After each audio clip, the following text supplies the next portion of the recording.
Mind if I do this without my cover on? Sure, I think that's that'll be fine. easier. That's great, yeah. All right. So when people hear someone's a chief engineer, they think, oh, wow, he had to study a lot of math and physics.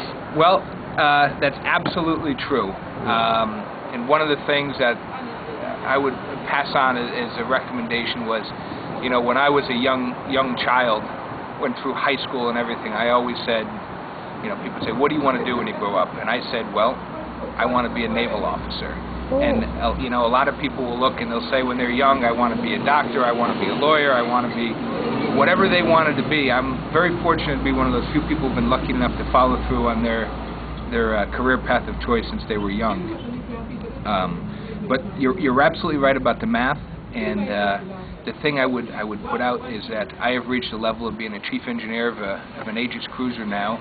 However, I repeated a year of algebra in high school. Okay, so if people had seen you that first year of algebra, say, you're going nowhere. You're going nowhere. Right. But I buckled down because it's what I really wanted to do, and was able to overcome that first year of algebra in high school. And then again, you know, to get to the level of chief engineer, I had to take a calculus-based physics and a full year of calculus in college, and once again, I took calculus twice to pass it once. So academically and learning-wise, don't give up on anything, and absolutely continue to study even though you're having difficulty with things, because you move beyond it and you're able to eventually reach a point where you succeed by getting through those obstacles. What we often say as teachers is that there are students who pick things up visually, perhaps, and sometimes looking at a book, you can't get the visual sense of rate of flow. That's absolutely true, and sometimes when you get to start experiencing the thing that you're studying is when you really learn it. So I encourage people to, you know, if they're interested in whatever it is they're interested in, to find some place in daily life where they can experience it and put it together. Because believe it or not, there are things that I studied, you know, in physics and calculus and mathematics and mechanical studies that I actually really do use every day. When you just don't realize it until it clicks and you say, oh, I can figure that out because I learned this in school. Was there a particular teacher that you remember from school?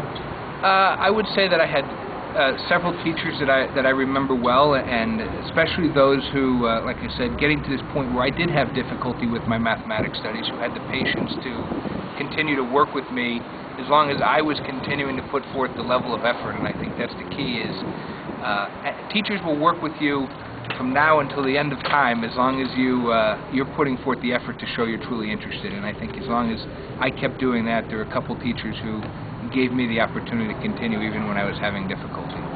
Now, what sort of things does a chief engineer read that are not related to work? Sure. Well, one of the things that I did is you realize that in the Navy I had gone so far with my engineering background, and then I wanted to expand myself into a bigger picture of the world. And so I actually got my master's degree in national security affairs. And so basically it was a study of the interrelationship of different economies and militaries and government and politics of all different nations throughout the world, that the Navy actually paid for me to get that education, and so it was able to really expand my my thinking while still working in the engineering field, but someday being able to move on to a bigger field. And then so today, to keep up with that, my encouragement would be to just read you know, everybody likes to read the comics and the sports section, but to get into reading the hard parts of the newspaper, the world news, the business news and stuff like that, to really understand how the world works together. So tomorrow, you're here on leave, sort of? Absolutely, yeah. You'll get a newspaper?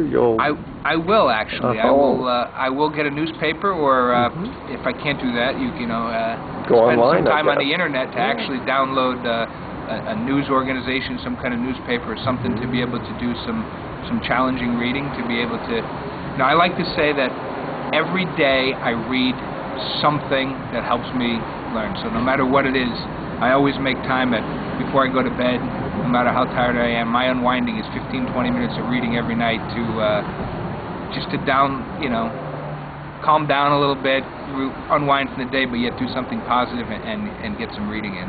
Well, thank you for being a mentor on video. It's my pleasure. Thank you. All right. All right. Good. Thanks. Okay.